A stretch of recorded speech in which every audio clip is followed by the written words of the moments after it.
Il arrive un moment précis dans la vie intérieure où l'agitation cesse progressivement d'occuper tout l'espace. Ce n'est pas une victoire spectaculaire ni un instant de révélation soudaine. C'est plutôt un glissement lent, presque imperceptible, qui se produit lorsque l'esprit n'est plus constamment en état d'alerte. Pendant longtemps, l'agitation intérieure semble normale. Elle accompagne les journées, colore les pensées, influence les émotions et guide les décisions. On finit même par croire qu'elle fait partie de soi. Puis, sans prévenir, elle commence à perdre de sa force.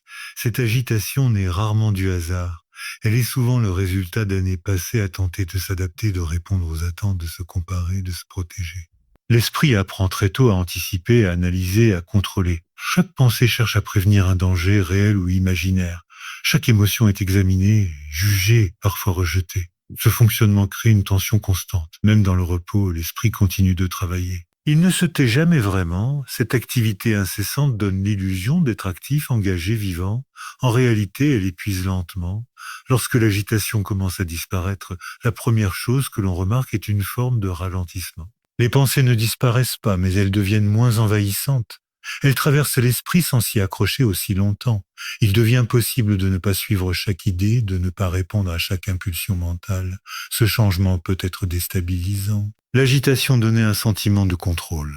Sans elle, un espace nouveau apparaît et cet espace peut sembler étrange, voire inconfortable. Dans cet espace, les émotions prennent une autre forme. Au lieu de se superposer, de se renforcer mutuellement, elles apparaissent plus distinctement. La peur est reconnue comme peur, la tristesse comme tristesse, la fatigue comme fatigue. Cette clarté émotionnelle est l'un des premiers effets de la disparition de l'agitation intérieure. Tant que l'esprit est agité, les émotions se mélangent et deviennent difficiles à comprendre. Lorsqu'il s'apaise, chaque émotion retrouve sa fonction. Elle n'est plus une menace, mais une information. Ce qui change également, c'est la relation à l'urgence. L'agitation intérieure crée un sentiment constant de devoir agir, répondre, décider rapidement. Lorsque cette agitation s'atténue, l'urgence perd de son pouvoir. On découvre qu'il est possible de différer une réponse, de laisser une situation mûrir, de prendre du recul. Cette capacité à attendre n'est pas un signe de faiblesse, elle indique une meilleure régulation émotionnelle. L'esprit n'est plus dominé par la peur de rater quelque chose ou de mal faire. La disparition de l'agitation intérieure modifie aussi la relation à l'incertitude. Tant que l'esprit est agité, l'incertitude est vécue comme une menace. On cherche des garanties, des certitudes, des réponses immédiates. Lorsque l'agitation s'apaise, la tolérance à l'incertitude augmente. On accepte de ne pas tout comprendre, de ne pas tout prévoir. Cette acceptation libère une énergie considérable. L'esprit n'est plus mobilisé en permanence pour résoudre des problèmes imaginaires. Un autre changement important concerne le discours intérieur. L'agitation nourrit souvent une voix critique exigeante, parfois dure. Cette voix commande chaque action, chaque pensée, chaque émotion. Quand l'agitation disparaît, ce discours intérieur s'adoucit. Il devient plus neutre, parfois même bienveillant. La personne cesse progressivement de se juger en permanence. Elle observe ce qui se passe en elle sans d'immédiatement conclure qu'il y a un problème à résoudre. Ce calme s'en transforme également la perception du temps. Les journées ne semblent plus uniquement composées de tâches à accomplir. Les moments de pause ne sont plus vécus comme des pertes. L'agitation intérieure était souvent alimentée par un besoin de maîtrise. Comprendre, prévoir, anticiper donner l'illusion de sécurité. Lorsque l'agitation diminue, ce besoin de contrôle se relâche. La personne accepte davantage que certaines choses échappent à sa volonté. Cette acceptation n'est pas une niation. Elle est une lucidité. On comprend que vouloir tout contrôler générait plus de tension que de solutions. En lâchant ce combat intérieur, une énergie nouvelle se libère. Le rapport aux autres évolue également. Quand l'agitation intérieure dominait, les relations étaient souvent chargées d'attentes implicites. On cherchait des réponses, des signes, des confirmations. Le calme intérieur change cette dynamique. La personne devient moins dépendante de la validation extérieure. Elle n'interprète plus chaque silence ou chaque réaction comme un jugement. Cette autonomie émotionnelle rend les relations plus simples, plus respirables. Les échanges ne servent plus à apaiser une inquiétude interne, mais à partager une présence réelle. Dans cette phase, la parole se transforme. On parle moins, mais surtout autrement. Les mots ne sont plus utilisés pour se rassurer ou pour se défendre. Ils deviennent plus sobres, plus précis. La personne n'éprouve plus le besoin d'expliquer longuement ce qu'elle ressent ou ce qu'elle vit. Elle sait intérieurement ce qui est juste pour elle. Le silence devient confortable. Il n'est plus perçu comme un manque, mais comme un espace neutre, parfois même nourrissant. Cette économie de parole apporte une clarté nouvelle aux échanges. Le corps joue un rôle central dans cette transformation. L'agitation intérieure maintenait souvent le corps en tension chronique. Même au repos, le système nerveux restait en vigilance. Lorsque l'agitation s'apaise, le corps commence à se détendre. La respiration devient plus profonde, le sommeil plus réparateur, les tensions musculaires diminuent. Cette détente physique renforce à son tour le calme mental. Le corps et l'esprit cessent de se maintenir mutuellement dans un état d'alerte. Un équilibre nouveau commence à se construire. Cette disparition progressive de l'agitation modifie aussi la perception de l'effort. Avant, tout semblait demander une énergie considérable. Chaque décision, chaque interaction, chaque responsabilité paraissait lourde. Avec le calme intérieur, l'effort devient plus ciblé. On cesse de gaspiller de l'énergie dans des luttes internes inutiles. Les actions deviennent plus simples, plus directes. On agit parce que c'est nécessaire, non pour calmer une tension intérieure. Cette simplicité rend la vie plus fluide, même lorsqu'elle reste exigeante. Un autre aspect important de cette phase concerne la relation au passé. L'agitation entretenait souvent une rumination constante. Des souvenirs, des regrets, des scénarios alternatifs revenaient sans cesse. Lorsque l'agitation s'apaise, ces ruminations perdent de leur intensité. Le passé n'est pas effacé, mais il cesse d'envahir le présent. La personne peut se souvenir sans se replonger émotionnellement dans ce qui a été vécu. Cette distance permet une intégration plus saine des expériences passées. La disparition de l'agitation intérieure rend également plus perceptibles les véritables besoins. Quand l'esprit est bruyant, il est difficile de distinguer ce qui est essentiel de ce qui est secondaire. Le calme intérieur agit comme un filtre.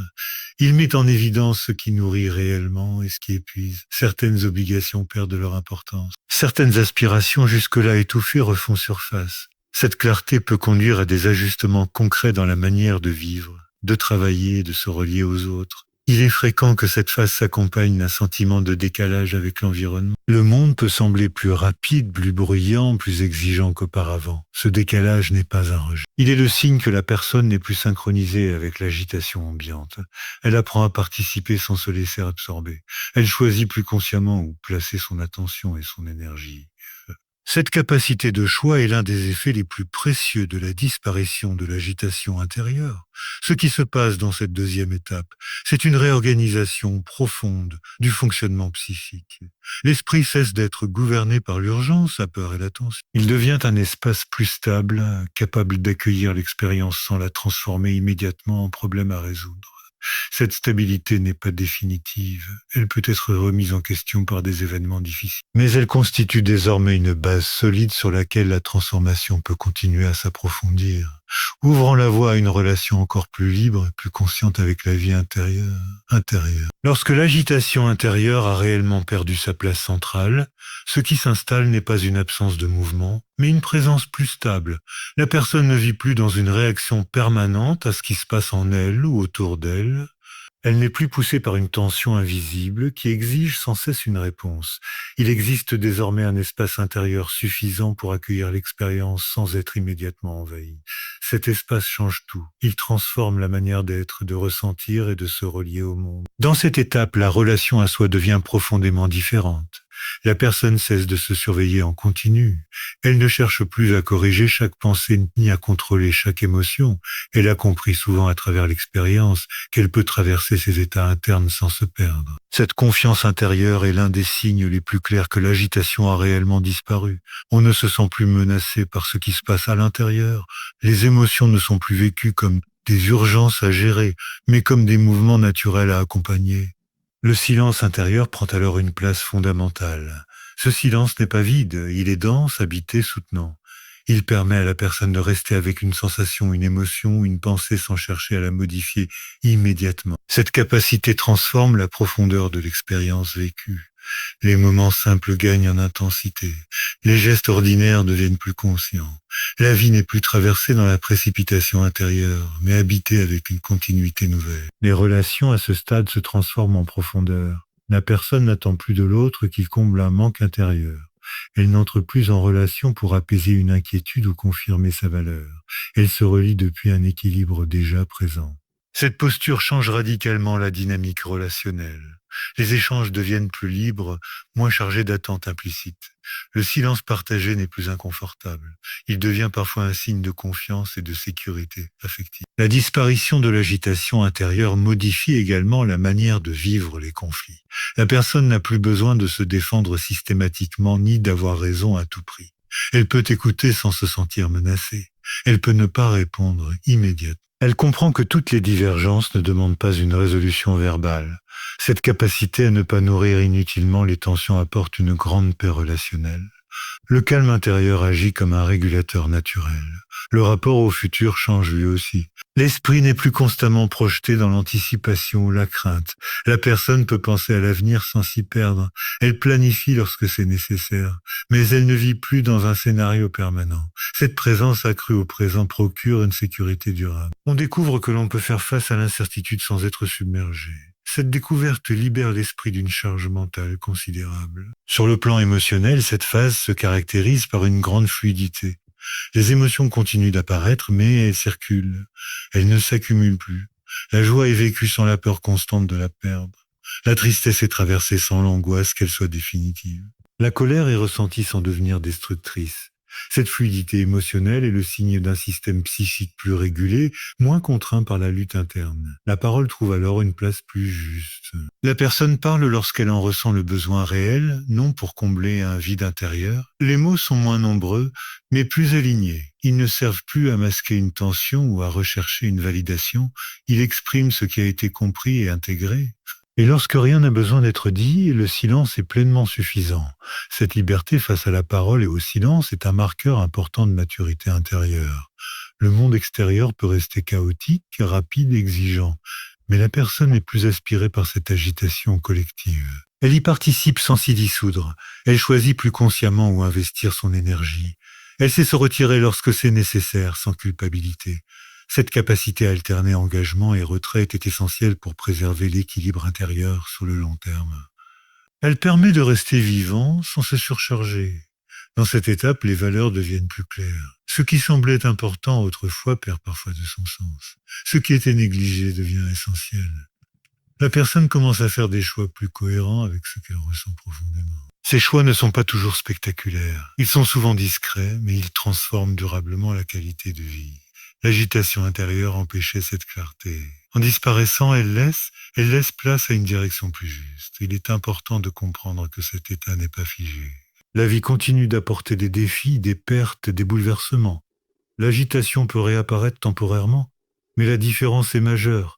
La personne sait désormais reconnaître ce retour. Elle ne s'y identifie plus complètement. Elle sait que le calme est possible. Cette connaissance intérieure agit comme un point d'appui solide dans les moments difficiles. Ce qui se passe quand l'agitation intérieure disparaît, au terme de ce processus, c'est l'émergence d'une vie plus cohérente, une vie où l'on ne se bat plus contre soi-même, une vie où l'on peut ressentir sans se perdre, agir sans se disperser, aimer sans dépendre. Le calme intérieur n'est pas une fin à protéger. Il est une base vivante à partir de laquelle l'existence peut être vécue avec plus de liberté, de profondeur et de vérité.